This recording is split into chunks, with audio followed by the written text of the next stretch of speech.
My sister and I were both adopted from the same orphanage. When we got to choose our paths, she picked a prominent family in Edenorf City, wealthy, influential, and utterly untouchable. But the heir turned out to be twisted and cruel. He tormented her day in and day out. I chose the unassuming Moss family. They didn't have the fortune or the status of her new family, but they treated me with genuine warmth. In time, their youngest son became a business titan, and he married me, giving me a life filled with more happiness than I'd ever dreamed possible.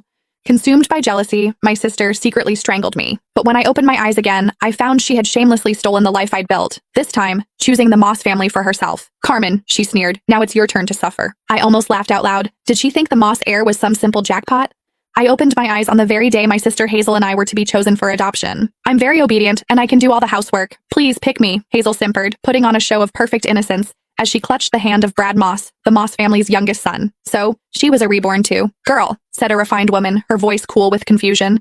"I thought you said you liked our family." She was Alexander Moreland's mother. The Morelands were the first family of Edenorf's elite, though the heir himself, Alexander, was nowhere to be seen. "I changed my mind," Hazel retorted, shrinking behind Brad as if he were a human shield. "Is that a crime?" Mrs. Moreland's face tightened. "Such a fickle child is unworthy of the Moreland name." Then her gaze softened as she turned to me. "You seem like a good girl. Come with me. We have a son at home you'll like." I simply nodded and took her outstretched hand. A triumphant gleam flashed in Hazel's eyes, as if she'd just won a great victory. But she had no idea. While everyone feared Alexander's eccentricities, I was far more terrified of Brad, a guy as cold and venomous as a snake. In my last life, I had spent years desperately trying to escape his grasp. This time, she had unknowingly done me the biggest favor imaginable. As Mrs. Moreland stepped outside to get the car, Hazel sidled up to me, her eyes full of contempt. "Enjoy your new life, Carmen," she whispered. "This time, you're the one who will suffer."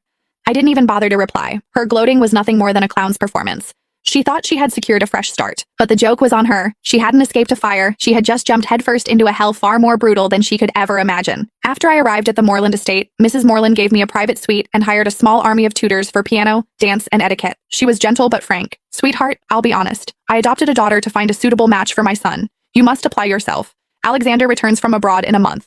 If he takes a liking to you, your future will be secure. Remember, the entire Moreland legacy will be his one day." I knew from my last life that Alexander had felt nothing but disdain for Hazel, and her time here had been miserable. I didn't dare hope the cold, aloof heir would favor me either. I needed my own plan for survival. A month later, the Morelands held a grand ball to welcome Alexander home. The elite of Edenorf were all there, including the Moss family, due to their close business ties. Across the glittering ballroom, Hazel spotted me immediately. Dressed in a virginal white gown, she glided over, her smile as sharp as a knife. "Enjoy the party, Carmen," she whispered. "Tonight will be the most humiliating night of your life." I remembered this banquet well from my last life. It was when she had first met Alexander. He had taken one look at her, frowned in disgust, and told her to get lost in front of everyone. She had shamelessly clung to him, declaring herself his future wife. He had kicked her away without a second thought, but I was reborn too. I knew how her story ended, and I had already charted a different course.